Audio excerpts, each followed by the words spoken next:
지난주에 우리는 이스라엘 백성이 마라의 쓴물이 단물되는 기적을 체험하는 것을 보았습니다. 그 뒤에 그들은 반나절 만에 축복의 오아시스 엘림에 안착하게 되죠. 삭막한 광야 한가운데에서 고생 끝에 낙이 온다고 이 풍성한 엘림 오아시스가 주어졌습니다. 200만 전체가 충분히 재충전하고 재정비할 수 있는 축복의 중간 스테이션이죠. 하나님께서 때로는 우리를 고난 속에서 연단시키지만 우리가 영적으로 교훈을 배우고 나면 또 바로 축복의 엘림 오아시스를 주시기도 하십니다. 저는 우리 새로운 교회 공동체가 세상살이에 지친 여러분 모두에게 영적인 안식과 재충전을 시켜주는 축복의 엘림이 될 줄로 믿습니다. 1절 읽습니다. 이스라엘 자손의 온 회중이 엘림에서 떠나 엘림과 시내산 사이에 있는 신광야에 이르니 애굽에서 나온 후 둘째 달 15일이라. 엘림은 너무나 좋은 곳이었어요. 특히 광야 생활하다가 엘림에서 쉬니까 너무 좋았겠죠. 정말 등 따숩고 배부른 그런 아주 중간 스테이션인데 여기가 좋사오니 그러면서 주저앉고 싶은 사람들도 있었을 거예요. 그런데 하나님께서는 엘림에 머물게 하지 않으시고 또 엘림을 떠나게 하십니다. 엘림은 좋은 곳이지만 영원히 머무를 곳은 아니다. 떠나야 한다. 우리가 괜찮은 것에 취해 있다 보면 최고의 것을 망각하기가 쉬워요. 엘림이 좋아서 안주하기 시작하면 약속의 땅을 잃어버릴 수가 있어요. 그래서 엘림은 좋지만 떠나야 될 약속의 땅으로 가기 위한 활주로와 같은 것이다. 그렇게 생각하면 됩니다. 그들이 엘림을 떠나서 남쪽으로 계속 이동해서 신광야에 이르게 되었는데 그때쯤은 출애굽한 지 둘째 달 15일, 즉 애굽에서 나온 뒤 한 달 뒤를 말합니다. 이때쯤 되니까 그들이 애굽에서 가지고 오는 식량이 떨어집니다. 지난번에 마라의 쓴물 사건 때는 애굽에서 나온 지 3일 만에 가지고 온 물이 떨어졌는데 이번에는 식량이 떨어져요. 여러분의 인생에서 중요한 것이 떨어질 때는, 그거 없이는 못 사는 뭔가가 떨어질 때 막 당황스럽죠. 충격이죠. 절망스럽죠. 그러나 하나님의 시각에서는 여러분의 인생에서 뭔가 떨어지는 것이 새로운 믿음으로 점프하는 축복의 또 시작이라고 보면 됩니다. 그러니까 떨어질 때 절망하지 말고 기대하십시오. 물이 떨어지고 식량이 떨어지고 내 시험에서 떨어지고 직장을 잃어버리고 앞길이 막막할 때 하나님은 새로운 길을 여러분을 위해 열어주실 것입니다. 그런데 이스라엘 백성들이 성숙하지 못하니까 그렇게 쿨하게 반응하지 못합니다. 2절 읽습니다. 이스라엘 자손 온 회중이 그 광야에서 모세와 아론을 원망하여, 여기서 원망한다는 히브리 말은 수군거리며 불평한다는 말입니다. 원망과 불평은 단짝입니다. 항상 같이 갑니다. 불평은 힘든 상황에서 막 내 괴로움을 토로하는 것이고 원망은 너 때문이다라고 누군가 희생양을 찾는 것입니다. 우리가 조금만 힘들어지면 원망과 불평이 툭툭 양펀치로 튀어나옵니다. 그만큼 우리가 고통에 약합니다. 이 고통에 들어가서 원망과 불평을 하게 되니까 이스라엘 사람들이 뭘 합니까? 과거에 대한 잘못된 시각을 갖고 있습니다. 3절 읽습니다. 이스라엘 자손이 그들에게 이르되 우리가 애굽 땅에서 고기 가마 곁에 앉아 있던 때와 떡을 배불리 먹던 때에 여호와의 손에 죽었더라면 좋았을 것을 너희가 이 광야로 우리를 인도해내어 이 온 회중이 주려 죽게 하는도다. 이 짧은 한 구절에 죽었더라면, 죽겠다라는 말이 2번씩 나옵니다. 어쩌면 히브리 사람들이라 우리나라 사람들 이렇게 닮았는지 모르겠어요. 우리나라 사람들도 말 조심해야 되는 게 아이고 죽겠다 그러면서 하루 시작하는 사람도 있고요. 죽고 싶다, 죽었으면 좋겠다, 차라리 죽는 게 낫겠다, 이런 말 너무 많이 해요. 그래서 그런지 우리나라가 OECD 국가들 중에서 10년 동안 자살률 세계 1위입니다. 40대 남자들의 스트레스성 사망도 세계 1위예요. 저는 그 중요한 원인 중에 하나가 우리 민족의 그 입버릇 때문인 것 같아요. 지금이라도 죽겠다는 말을 하지 마십시오. 불평과 원망 속에서 그들은 죽겠다고 하면서 애굽을 그리워합니다. 애굽에 있을 때는 좋았는데, 거기서는 잘 먹고 잘 살았다는 거예요. 그런데 잘 보세요. 우리가 애굽 땅에서 고기가 막 곁에 앉아 있던 때, 고기를 직접 먹은 것도 아니고 고기가 막 곁에 앉아 있던 때, 이 말이 무슨 말이냐 하면요, 이들은 주인들의 고기를 삶아주는 요리하는 종들이었어요. 노예들이었어요. 그래서 애굽 사람들은 잘 먹고 잘 살았지만 그들은 히브리 노예들로서 그냥 간신히 안 죽을 정도만 음식을 공급받으면서 중노동에 시달렸습니다. 그렇게 괴로워서 하나님께 부르짖었고, 그러니까 하나님이 모세를 보내서 출애굽시켜준 거 아니에요. 그런데 그거 다 까맣게 잊어버리고 식량 좀 떨어졌다고 애굽대가 죽었다. 그들은 이런 부정적인 원망과 불평의 말을 막 내뱉고 있어요. 차라리 애굽에서 그냥 우리를 죽이지, 괜히 여기까지 하나님이 데려와가지고 이 고생을 하게 한다고. 그렇게 입술로 오두방정을 떨어서 차라리 죽는 게 낫겠다, 차라리 우리를 죽이지. 이들의 불평 불만의 언어는 먹을 게 부족해서가 아니라 믿음이 부족해서 온 거예요. 하나님은 약속하셨잖아요. 출애굽시킬 때 약속하셨어요. 내가 너희들을 시내산으로 데리고 가서 경배를 받을 것이다. 약속의 땅에 데려가서 하나님의 나라를 이루게 할 것이다. 그러면 비전을 주셨는데 데려가는 길에 굶겨 죽이겠어요? 근데 그걸 믿지 못해요. 텅 빈 광야를 보면서 텅 빈 뱃속을 가지고 생각을 하니까 모든 게 죽겠는 거예요. 그냥 사면이 꽉 막혀버리는 거예요. 입에서 나오는 대로 불평의 말을 마구 내뱉었어요. 8절을 보세요.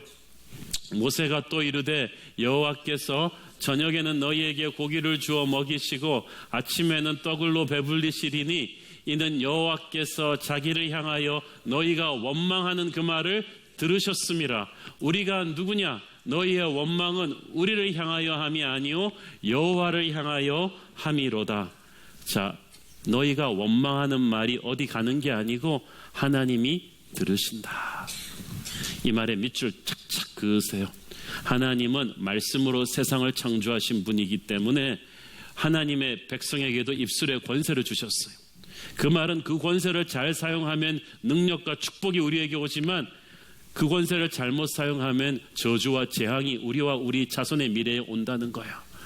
이 말은 망고불변의 진리입니다. 여러분, 여러분의 언어에 따라서 여러분의 권위 밑에 있는 사람들의 미래가 열리느냐 닫히느냐가 결정돼요. 아버지 엄마는 말을 조심하셔야 돼요. 여러분이 어떤 힘든 상황 속에서도 믿음과 소망의 언어를 하셔야지, 절망과 부정적인 말을 하면 여러분 자녀의 미래가 닫혀버려요. 지금 힘든 게 문제가 아니에요. 순장이 부정적인 말을 하면 순원들의 미래가 닫혀요. 교회의 목회자와 장로님들과 그 교회 리더들이 지금 어떤 믿음의 언어를 하고 있는가를 보면 그 교회가 앞으로 부흥할 것인가 안 할 것인가를 알 수가 있어요. 하나님께서 여러분의 말을 듣고 계세요. 그러니까 여러분 말씀을 조심하셔야 돼요.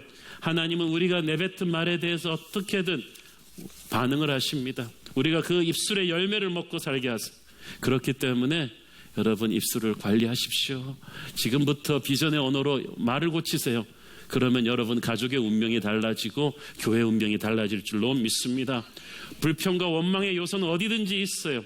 그러나 고난 속에서 하나님의 뜻을 깨닫는 사람은 감사와 축복의 언어를 말할 것이고 그는 그로 인해서 살아날 거예요. 하지만 계속 불평과 원망을 하는 사람은 점점 멸망의 길로 가게 될 거예요. 죽겠다고 말한 이스라엘 백성은 실제로 다 죽었어요. 여러분 죽음을 말하지 말고 생명을 이야기하세요. 광야를 이야기하지 말고 은혜를 이야기하세요. 그러면 그것이 현실이 될 것입니다.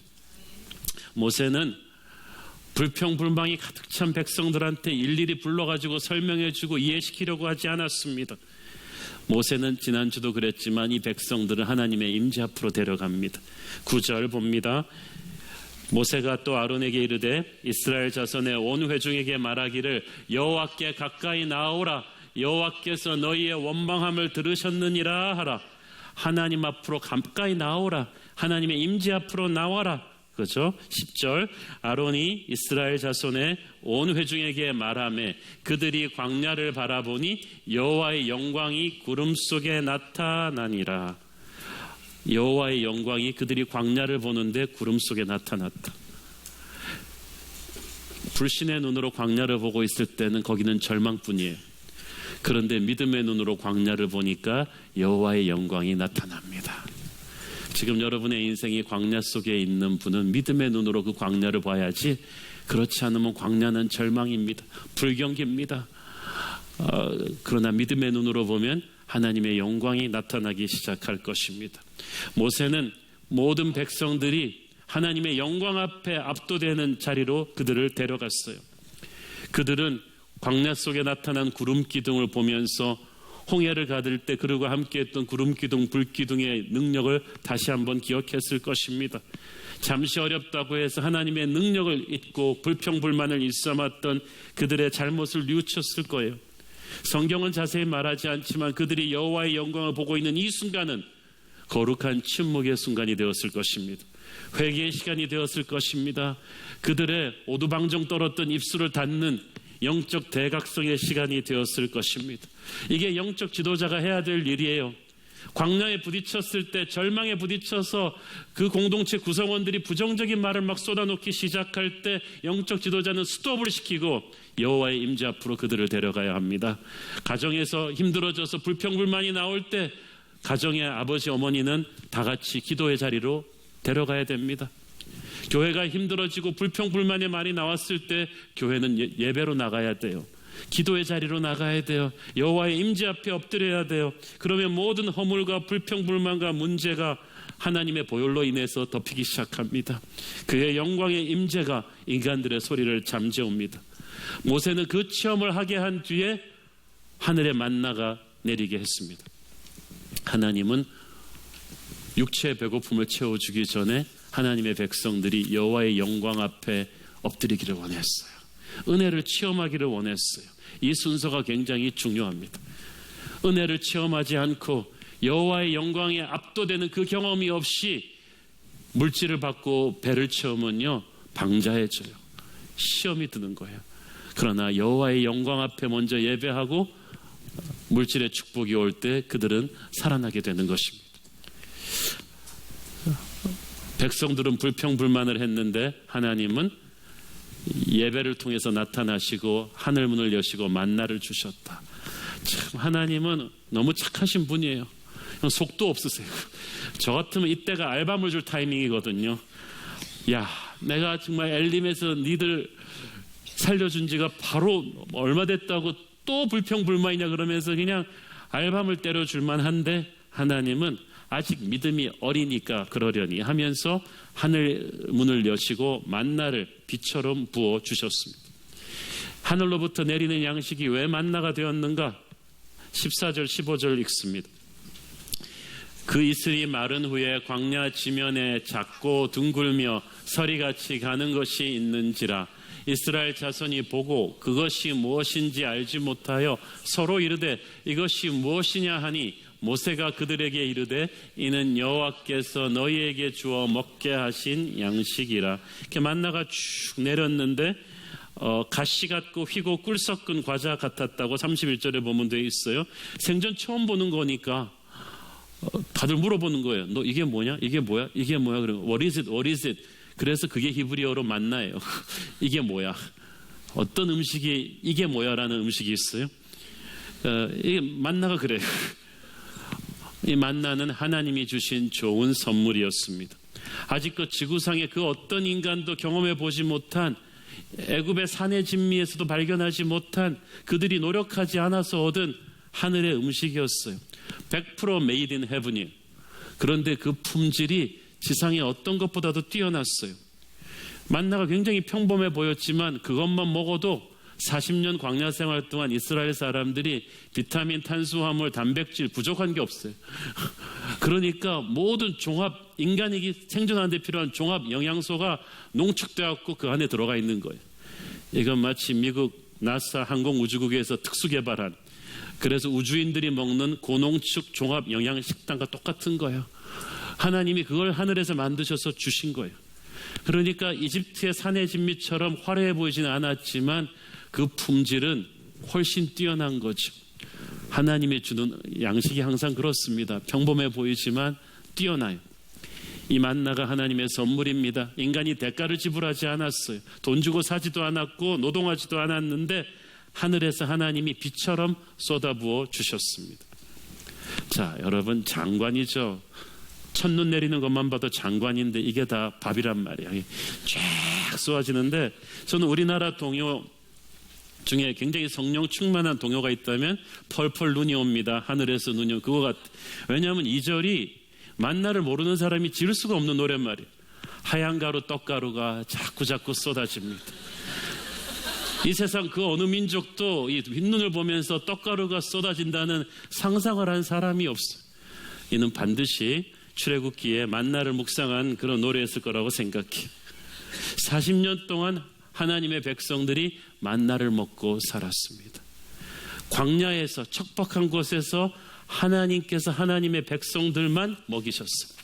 다른 사람들은 아니에요. 여러분, 만나가 없었으면요, 이스라엘 백성들은 지금 시리아 난민 같은 집단 거짓됩니다. 전부 다 가면서 이방 민족들한테 구걸하면서 다녀야만 했어요. 얼마나 비참했겠어요. 그러나 만나가 있었기 때문에 그들은 아무것도 없었지만 비굴하지 않았어요. 당당했어요. 하나님이 먹여주시니까 여행하면서 난민이 되지 않았던 거야. 돈이 있으면 같은 여행을 해도 돈이 있으면은 여행자고요, 돈이 없으면 난민이죠. 하나님이 먹이셨기 때문에 그들은 난민이 아니었어요. 잘 먹고 영양실조 걸리지 않았어요. 그러니까 세상 앞에서 돈 한 푼 없으면서도 당당할 수 있었어요. 지금도 그렇습니다. 여러분, 하나님의 백성은 하나님의 법대로 살면 하나님이 주는 양식이 있어요. 그러니까 세상 방법과 똑같이 나도 막 남들 사기치고 거짓말하고 편법을 써서 그렇게 일해야만 이 광야 같은 세상에서 살아남을 수 있다? 아니에요.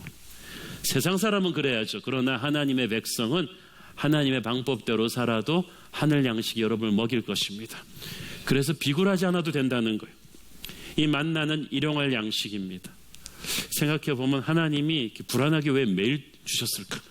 그냥 한꺼번에 월용할 양식, 그냥 한 달치를 팍 주지 않고, 아니면 연용할 양식, 1년에 한 번 1년치를 확 주면 안심이 됐을 텐데, 그런데 우리가 월용할 양식을 줬으면요, 아마 한 달에 한 번만 하나님께 나올걸요. 연용할 양식을 주면 1년에 한 번만 하나님께. 뻔해요, 인간이 하는 짓이. 예. 그리고 한꺼번에 주면 또 항상 있을 때는 배가 터지게 먹고 또 없을 때는 굶고 우리가 조절을 못해요. 그래서 하나님이 일용할 양식을 주시는 거예요. 하나님은 날마다 일용할 양식을 통해서 우리와 교제하기를 원하셨고, 우리가 욕심을 절제하면서 우리의 욕심이 아닌 피로를 채우면서 살기를 원하셨던 거예요. 저는 이 하나님의 은혜가 또 단순히 하루치만 내려온 것이 하루에 필요한 것일 뿐 아니라 그날 날마다 새롭게 공급되는 신선한 은혜였기 때문이라고 믿습니다. 저는 제 상상이지만 만나의 맛이 매일 조금씩 달랐을 것이라고 생각합니다. 그렇지 않으면 40년 그걸 어떻게 먹어요? 엄마가 음식을 해주면 엄마 밥이 맛있지만 똑같은 식단으로 주진 않아요. 오늘은 청국장, 내일은 냉면, 뭐 이렇게, 참고로 제가 좋아하는 음식들이죠. 이게 나와줘야지 이게 엄마 손맛이죠.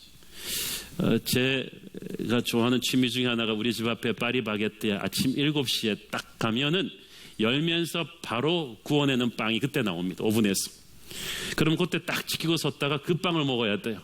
그리고 커피도 물어봤다가 지금 막 로스트된 그걸 갖다가 바리스타한테 잘 부탁하면 딱 해줘요. 그러면 그때 딱 나오는 빵과 그때 딱 나오는 커피를 먹으면서 큐티를 해야지, 이게 뭐 며칠째 된 식빵과 믹스 커피를 가지고 하는 거는 완전히 다르거든요. 그날 그 순간에 나오는 신선한 빵이 날마다 맛이 달라요. 그리고 빵도 가보면 요새 종류가 많잖아요. 인간도 뭐 단팥빵, 곰보빵 그러는데 이 만나도 그렇게 내렸을 거야. 그러니까 날마다 나오는 그 흥분과 기대감이 있죠. 오늘은 또 어떠한 음식 잘하는 엄마 밑에 자라는 자녀들은 날마다 오늘 저녁은 뭐 주지? 하는 기대감이 있듯이 하나님에 대한 신선한 기대감이 있어요.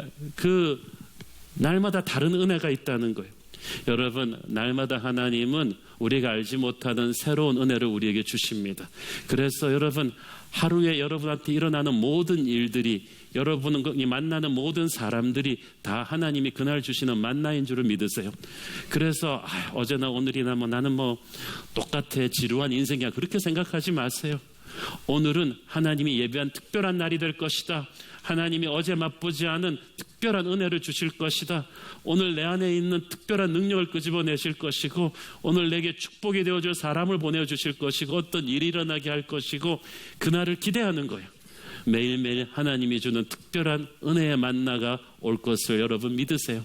그러니까 이스라엘 백성들이 지루하지가 않았어요. 만나는 하나님의 영광이 보여지는 도구였습니다. 6절 7절 읽습니다. 모세와 아론이 온 이스라엘 자손에게 이르되 저녁이 되면 너희가 여호와께서 너희를 애굽 땅에서 인도하여 내셨음을 알 것이요 아침에는 너희가 여호와의 영광을 보리니 이는 여호와께서 너희가 자기를 향하여 원망함을 들으셨음이라. 우리가 누구이기에 너희가 우리에게 대하여 원망하느냐. 자, 그들은 모세와 아론을 원망했지만 실은 모세와 아론이 아닌 그들을 통해 이스라엘을 인도하신 하나님을 원망하는 거였죠.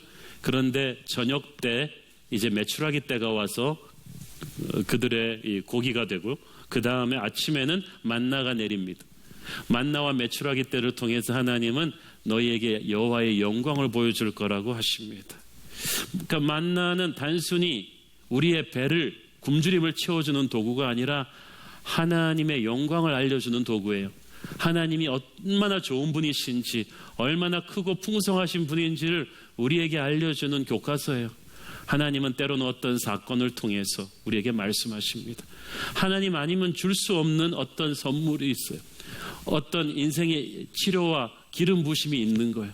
하나님이 아니면 올 수 없는 돈이 딱 온 거예요. 하나님이 아니면 이루어질 수 없는 작품이 딱 나온 거죠. 마치 레오나르도 다빈치가 최후의 만찬 그리고 나서 나는 더 이상의 뛰어난 작품을 그릴 수가 없다고 했듯이, 이거는 This is a God-given gift, 하나님이 주신 선물이다라고 말할 수밖에 없는 게 있듯이, 이 만나와 메추라기 때는 만마다 올 때마다 그들에게 하나님의 영광을 깨닫게 하는 특별한 하나님의 선물이었어요. 영국 고아들의 아버지 기도의 용사 조지 뮬러는 일생에 5만 번이 넘는 기도 응답을 받았지 않습니까? 수백 수천 명의 고아들을 길러내면서 한 번도 외부에다가 도움 요청하지 않았습니다. 오직 기도로서 매 끼마다 주는 하느님의 만나를 체험했어요. 때로는 식사 시간 5분 전에 도착한 출처를 알 수 없는 신선한 빵들로 인해서 뮬러는 하나님께 감사했습니다. 그에게 있어서 매일매일 아침 식사, 점심 식사는 하나님의 영광이었어요. 지금 여러분의 인생 가운데 광야길을 지나고 계신 분들 계시죠? 먹고 사는 문제로 당장 절박함에 처한 분들에게 오늘 하나님께서 말씀하십니다. 만나의 하나님이 여러분의 하나님입니다. 그분은 아직도 신실하게 여러분을 먹여 살리실 거예요. 그러니까 절망하지 마세요. 하나님은 만나를 통해 이스라엘 백성들을 시험하셨습니다. 만나 안에도 메시지가 담겨 있지만 만나를 어떻게 받는가에 따라서도 지침이 있었어요. 메시지가 있었어요. 16절 18절 읽습니다. 여호와께서 이같이 명령하시기를 너희 각 사람은 먹을 만큼만 이것을 거둘지니 곧 너희 사람 수요대로 한 사람에 한 오멜씩 거두되 각 사람이 그의 장막에 있는 자들을 위하여 거둘지니라 하셨느니라. 이스라엘 자손이 그같이 하였더니 그 거둔 것이 많기도 하고 적기도 하나 오멜로 되어본즉 많이 거둔 자도 남음이 없고 적게 거둔 자도 부족함이 없이 각 사람은 먹을 만큼만 거두었더라. 첫째, 하늘에서 만나가 내리지만 자기가 나가서 자기 가족 먹을 만큼 거둬와야 된다. 자기가 수고를 해야 된다는 거예요. 사실 전능하신 하나님께서는 만나를 내릴 때 정확한 주소지로 여러분의 입속에다 딱딱 갖다 넣어줄 수도 있었을 거예요. 그런데 굳이 다 나와서 거두어가라는 거예요. 하나님은 은혜의 선물을 주시지만 우리를 버릇나쁜 게으른 아이로 키우지는 않으십니다. 하나님의 축복을 우리의 수고라는 그릇에 담아서 먹게 하십니다. 그래서 지금도 하나님의 백성들은 부지런해야 돼요. 열심히 일하셔야 돼요. 그래야 하나님의 축복을 여러분이 거둘 수가 있죠. 둘째, 만나를 주워 담아 올 때 한 사람이 나가서, 특히 가장들이 나가서 자기 식구 먹을 것을 거두오는데 1인당 하루에 5멜씩만, 한 2.3리터 정도 되는 분량이 한 5멜이거든요. 이걸 1인당 한 오매를 먹어야 하루 양식이 되는 것 같아요.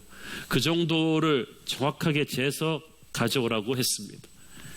그런데 하나님이 그렇게 하라 그랬으면 꼭 그렇게 하면 되는데 꼭 가가지고 갈고리 손으로 그냥 막 모아오는 분들이 있어.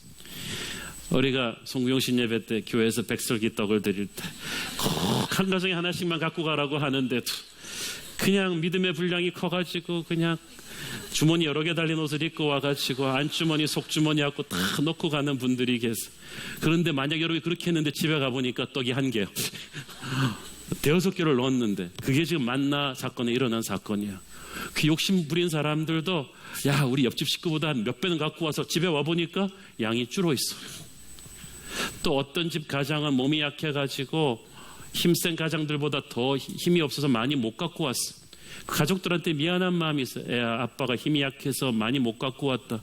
근데 열어보니까 옆집에 힘센 헤라클레스 아빠랑 똑같아 갖고 온 게 하나님께서 조절하신 거야. 지금도 우리 정치의 화두가 분배를 어떻게 하느냐, 복지를 어떻게 하느냐가 문제잖아요. 하나님의 분배는 기가 막힙니다.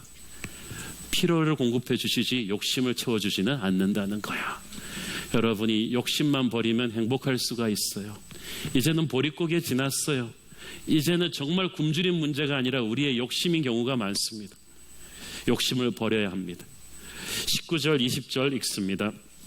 모세가 그들에게 이르기를 아무든지 아침까지 그것을 남겨두지 말라 하였으나 그들이 모세에게 순종하지 아니하고 더러는 아침까지 두었더니 벌레가 생기고 냄새가 난지라 모세가 그들에게 노하니라. 자, 만나의 두 번째 원칙은 그날 먹을 만큼만 갖고 와서 그날 다 먹어야 되는 거예요. 그런데 어떤 분들은 조금 세이브해가지고 그 다음날 것까지 남겨놨더니 음식에 벌레가 생겼어요. 그렇게 하지 말라 그랬는데 꼭 그러는 사람들이 있어요. 그 모세가 화를 냈어요. 모세의 분노는 하나님의 분노입니다. 왜냐하면 아까 한 가정이 먹을 만큼보다 더 많이 모아간 것은 욕심의 문제지만 오늘 다 먹으라 그랬는데 내일 것까지 남겨둔 것은 불신의 문제예요. 왜 남겨뒀겠어요? 혹시 내일은 하나님이 맘 바꾸시면 어떡하지? 내일은 하나님이 피곤하셔서 안 나오시면 어떡하지? 하나님을 불신한 거야. 하나님을 자기들과 똑같은 수준에서 보니까 내일 하나님이 안 주시면 어떡하지? 못 주시면 어떡하지? 이 생각을 한 것입니다. 자신의 미래는 자기가 책임져야 된다고 생각하는 거예요.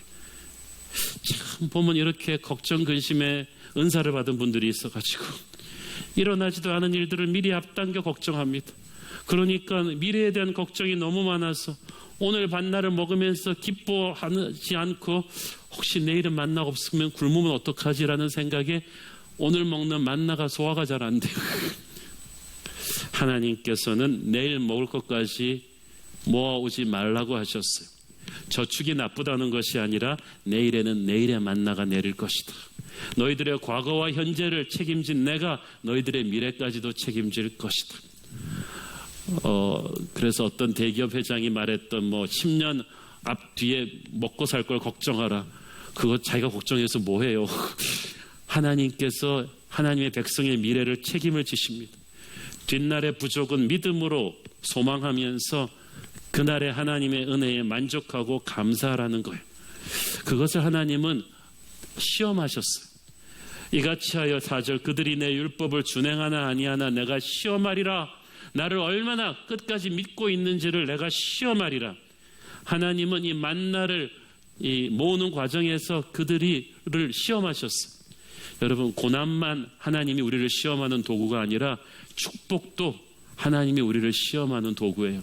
만나의 축복을 주면서 하나님은 그 만나를 욕심 없이 모아오고 그리고 남겨두지 말라고 하시면서 믿음을 테스트하셨습니다. 그 사람이 어떻게 순종하는지를 보면 그 사람의 믿음의 깊이를 알 수 있죠. 하나님을 온전히 믿는 사람은 말씀 그대로 순종합니다. 그런데 하나님을 완전히 믿지 못하면 순종을 하긴 하는데 삐뚤어진 순종을 해요. 만나를 줍긴 줍는데 욕심을 내서 더 주워온다든가, 그날 다 먹으라고 했는데 조금 내일을 위해서 남겨둔다거나. 여러분, 온전히 하나님을 믿기를 바랍니다. 온전히 순종하기를 바랍니다. 오늘의 하나님이 내일의 하나님이시기도 할 거예요. 그래서 하나님을 믿고 담대하십시오. 출애굽기의 이 만나는 영원한 만나 되시는 예수 그리스도를 상징합니다. 예수님은 말씀이 육신이 되신 분이거든요. 그래서 오직 예수님만이 생명의 떡임을 알게 하시려고 하나님께서 이 구약 출애굽 시대에 이 만나를 보여주신 거예요. 요한복음 6장 48절 51절 내가 곧 생명의 떡이니라.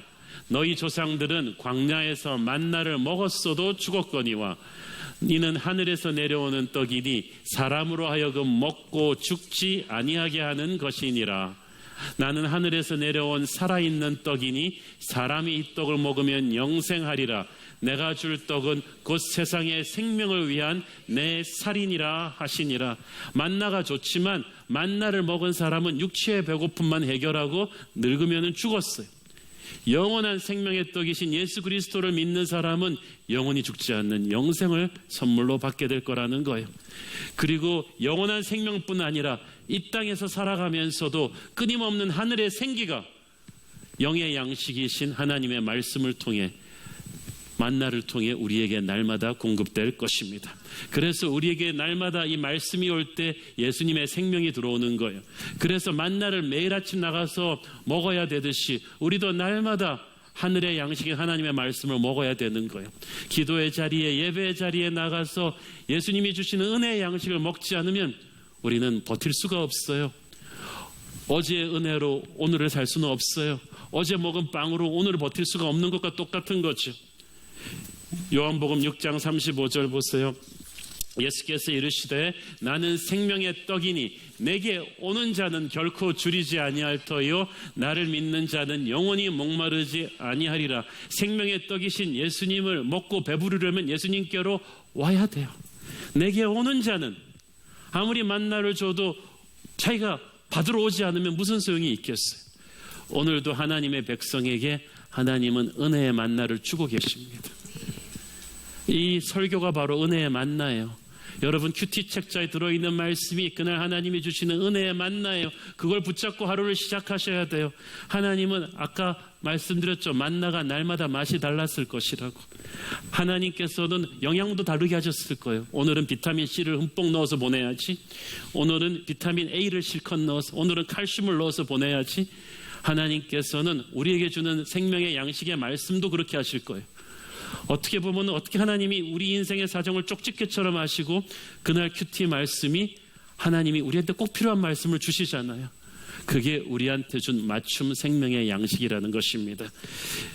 배고픔을 느껴야 식욕이 생기듯이 잘 먹듯이 하나님의 말씀도요, 우리가 영적인 갈급함이 있어야 돼요. 새벽 기도의 자리에, 주일 예배의 자리에, 순예배의 자리에 날마다 우리는 은혜를 갈구하며 나와야 돼요. 오늘 어떤 새로운 은혜가 임할 줄 몰라요. 어제의 은혜와 오늘의 은혜는 다르거든요. 여러분 1부, 2부, 3부, 4부 예배가 설교가 같으니까 같을 거라고 생각하세요? 몇 주 전에 저도 모르게 해서 특별한 성령의 기름 부심이 있는 날이었어요.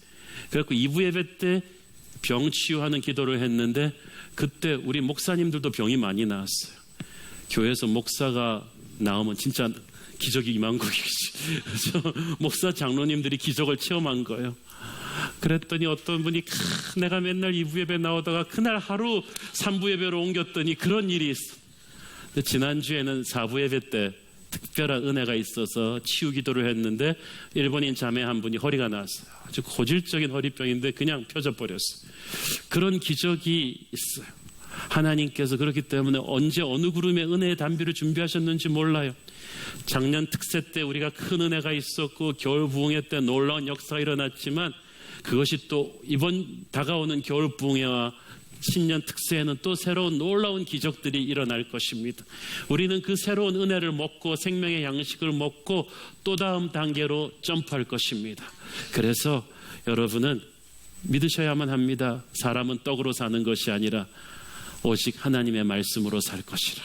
하나님은 말씀을 통해서 기적을 주시고 치유를 주시고 능력을 주시고 하늘의 생기를 저와 여러분에게 주시는 줄로 믿습니다.